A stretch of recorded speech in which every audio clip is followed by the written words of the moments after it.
Siapa tak kenal beliau? Benar. Beliau adalah Haji Muhammad Soeharto, Presiden Republik Indonesia kedua. Soeharto juga merupakan sosok yang kontroversial. Akan tetapi, banyak hasil pembangunan beliau yang dapat kita nikmati sampai saat ini.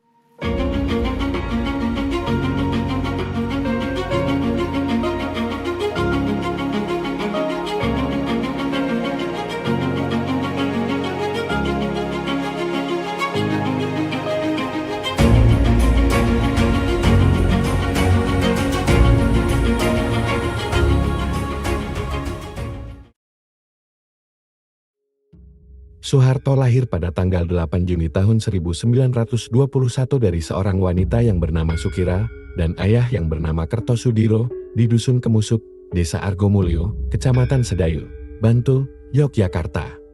Kelahiran itu dibantu dukun beranak bernama Mbah Promodiryo yang juga adalah adik kakek Sukira, Mbah Kertoirono. Soeharto tidak seperti anak desa lainnya yang harus bekerja di sawah. Dalam usia yang sangat muda, ia disekolahkan oleh ayahnya Kertosudiro. Tidak ada berita-berita mengenai masa Soeharto di sekolah rakyat. Kesan Soeharto pada masa sekolah rakyat itu hanya pada ingatannya tentang kerbau-kerbaunya. Dunia Soeharto hanya berkutat pada penggembalaan kerbau. Jauh dari cerita anak-anak yang didapat dari buku-buku yang kerap dibaca anak-anak sekolah. Masa kecil Soeharto begitu banyak menyimpan kenangan pahit.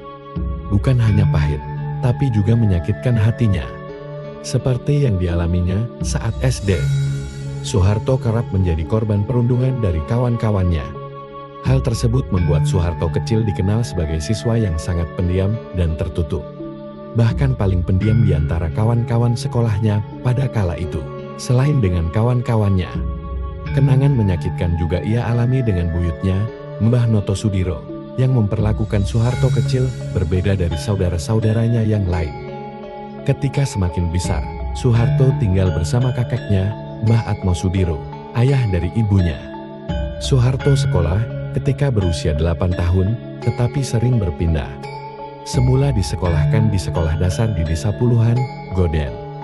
Lalu, pindah ke SD Pedes, Yogyakarta, lantaran ibu dan ayah tirinya, Pramono, pindah rumah ke Kemusuk Kidul. Kertosudiro kemudian memindahkan Soeharto ke Woryantoro, Wonogiri, Jawa Tengah. Soeharto dititipkan di rumah bibinya yang menikah dengan seorang mantri tani bernama Prawiro Wiharjo. Soeharto diterima sebagai putra paling tua dan diperlakukan sama dengan putra-putri Prawiro Wiharjo. Soeharto kemudian disekolahkan dan menekuni semua pelajaran, terutama berhitung. Dia juga mendapat pendidikan agama yang cukup kuat dari keluarga bibinya. Pada 1 Juni tahun 1940, ia diterima sebagai siswa di sekolah militer di Gombong, Jawa Tengah. Setelah 6 bulan menjalani latihan dasar, ia tamat sebagai lulusan terbaik dan menerima pangkat kopral. Ia terpilih menjadi prajurit teladan di Sekolah Bintara, Gombong. Soeharto resmi bergabung dengan pasukan kolonial Belanda, KNIL saat Perang Dunia II sedang berkecamuk. Ia dikirim ke Bandung untuk menjadi tentara cadangan di Markas Besar Angkatan Darat selama seminggu dengan pangkat sersan. Pada bulan November tahun 1942, Soeharto bergabung dengan Tentara Pembela Tanah Air atau PETA, yang kemudian diangkat menjadi Sudanco atau Komandan Kompi. Pada 17 Agustus tahun 1945, Indonesia resmi mengumumkan kemerdekaan.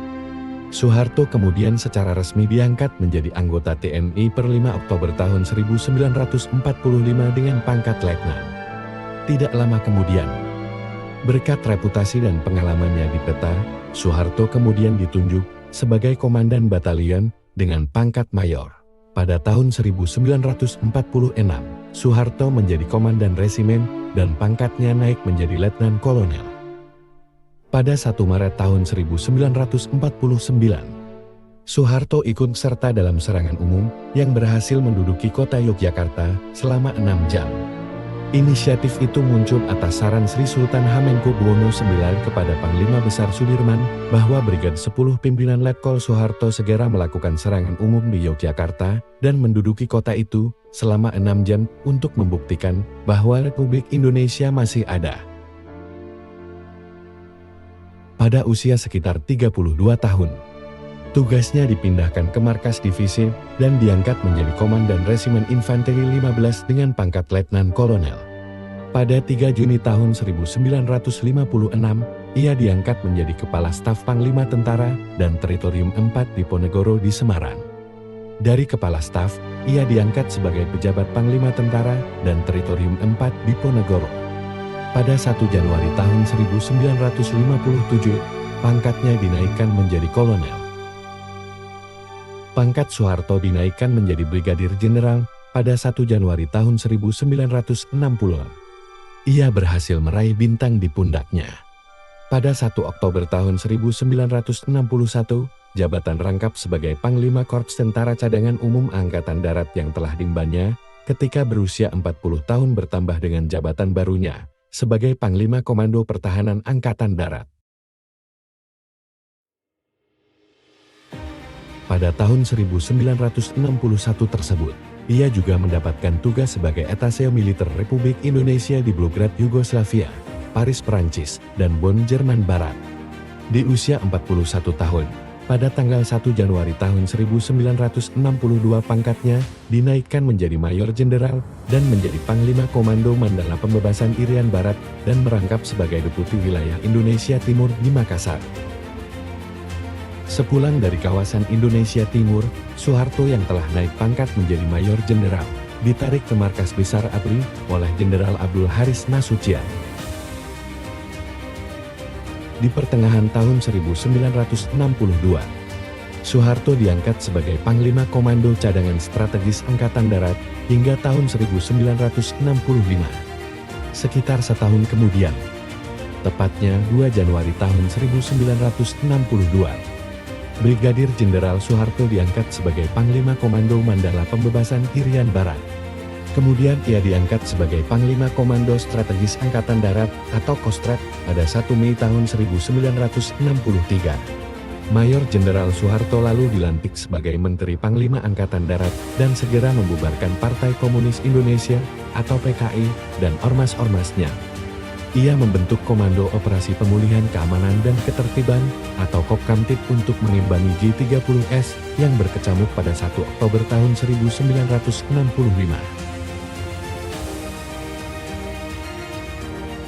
2 hari kemudian, tepatnya 3 Oktober tahun 1965, Maijen Soeharto diangkat sebagai Panglima Kopkamtib. Jabatan ini memberikan wewenang besar untuk melakukan pembersihan terhadap orang-orang yang dituduh sebagai pelaku G30S PKI. Soeharto dilantik sebagai Menteri Panglima Angkatan Darat pada 14 Oktober tahun 1965. Ia pun segera membubarkan PKI dan ormas-ormasnya.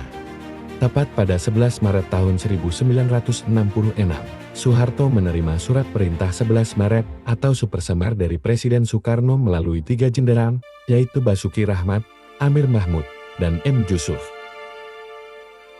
Sehari kemudian, tepatnya pada tanggal 12 Maret tahun 1966, Menteri Panglima Angkatan Darat Lacan Soeharto membubarkan PKI dan menyatakan sebagai partai terlarang di Indonesia. Karena situasi politik yang memburuk setelah meletusnya G30S PKI.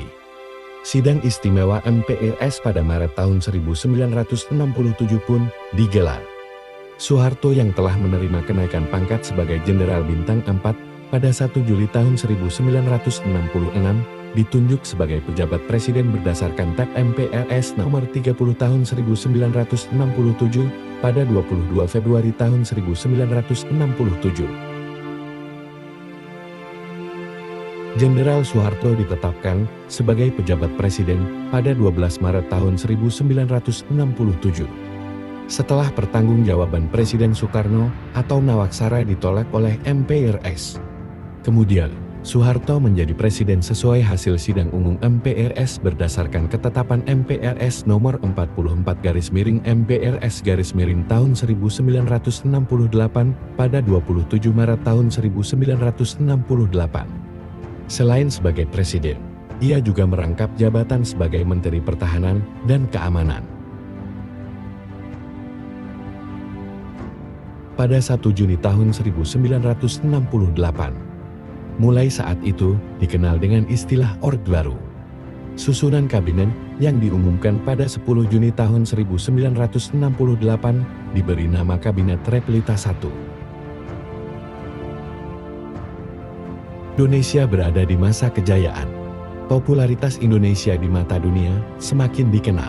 Soeharto memimpin Indonesia sejak tahun 1967, meneruskan perjalanan presiden pertama Indonesia, yakni almarhum Soekarno, dan Soeharto merupakan presiden paling lama memimpin Indonesia. Inilah beberapa jasa dan kehebatan Presiden Soeharto untuk Indonesia. 1. Merebut Irian Barat dari Belanda. Salah satu warisan dan jasa terbesar Bapak Pembangunan ini adalah membebaskan Irian Barat dari Belanda yang dipimpin langsung Soeharto. Pada 1 Mei tahun 1963, Irian Barat menjadi Provinsi Indonesia dan berganti nama menjadi Irian Jaya.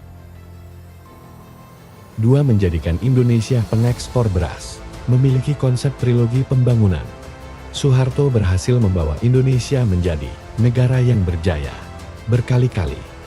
Ada masa di mana Indonesia pernah menjadi negara pengimpor beras dan berubah menjadi negara swasembada beras pada tahun 1984. 3. Satelit Palapa. Lahirnya internet di Indonesia. Berkat satelit Palapa yang berhasil diluncurkan pada 8 Juli 1976 dari Amerika, membuat Indonesia menjadi negara pertama di Asia Tenggara yang memiliki satelit. Hal ini dilakukan Soeharto untuk membangun sistem telekomunikasi via satelit, bertujuan untuk mempersatukan bangsa dan membangun komunikasi antar provinsi Indonesia dan negara lainnya. Satelit Palapa akan memberikan kemudahan telekomunikasi di bidang televisi, internet, radio, surat kabar, dan intelijen negara. 4. Meningkatkan mutu pendidikan Indonesia. Program wajib belajar merupakan program pendidikan yang mampu memajukan tingkat kecerdasan anak bangsa Indonesia. Program tersebut digencarkan selama 6 tahun di seluruh Indonesia. Sejak tahun 70-an, pembangunan sekolah dasar instruksi presiden sudah mencapai 150 unit di seluruh Indonesia. Sejak digencarkan pada tahun 1994, semua kerja keras Soeharto dianugerahi penghargaan. 19 Juni tahun 1993. 5. Lahirnya Petrus untuk mereda kekacauan di Indonesia. Petrus, atau dikenal dengan penembak misterius, ini dijalankan untuk mengontrol dan mengatur keamanan yang morat-marut di Indonesia. Saat itu, Petrus menjadi salah satu kehebatan Presiden Soeharto dalam mengontrol keamanan maupun kebijakan. Ini menuai pro dan kontra dari beberapa negara, khususnya internasional. Namun dengan kebijakan ini mampu meredam permasalahan yang ada dan bukan dilakukan mentah-mentah. Presiden Soeharto menjabat sebagai Presiden Republik Indonesia selama 32 tahun. Pada tanggal 21 Mei tahun 1998, setelah tekanan politik besar dan beberapa demonstrasi, Presiden Soeharto mengumumkan pengunduran dirinya di televisi. Untuk menyatakan berhenti dari jabatan saya sebagai Presiden Republik Indonesia, terhitung sejak saya bacakan pernyataan ini pada hari ini, Kamis 21 Mei 1998. Pada tanggal 27 Januari tahun 2008, pukul 13.10 WIB, Soeharto meninggal dunia di Rumah Sakit Pusat Pertamina, Jakarta Selatan. Kemudian sekitar pukul 14.35 menit, jenazah mantan Presiden Soeharto diberangkatkan dari RSPP menuju kediaman di Jalan Cendana nomor 8, Menteng, Jakarta. Ambulans yang mengusung jenazah Pak Harto diiringi sejumlah kendaraan keluarga dan kerabat serta pengawal. Jenazah Soeharto diberangkatkan dari rumah duka di Jalan Cendana, Jakarta, pada hari Senin tanggal 28 Januari tahun 2008, pukul 7.30 WIB, menuju Bandara Halim Perdana Kusuma. Selanjutnya jenazah Soeharto diterbangkan dari Bandara Halim Perdana Kusuma ke Solo pukul 10 WIB untuk kemudian dimakamkan di Astana Giribangun, Karanganyar. Jenazah Soeharto tiba di Astana Giribangun siang itu sebelum pukul 12 WIB. Upacara pemakaman Soeharto tersebut dipimpin oleh Inspektur Upacara Susilo Bambang Yudhoyono, yang kala itu menjabat sebagai Presiden Republik Indonesia ke-6. Terlepas dari semua kontroversi mengenai Soeharto, kita sebagai anak bangsa patut untuk tetap menghargai jasa beliau. Janganlah menilai dari sisi negatifnya saja. Marilah kita menoler apa yang telah beliau berikan untuk bangsa ini. Pembangunan fisik, pangan, dan papan telah beliau berikan sebagai landasan pembangunan bangsa di masa kini dan akan datang.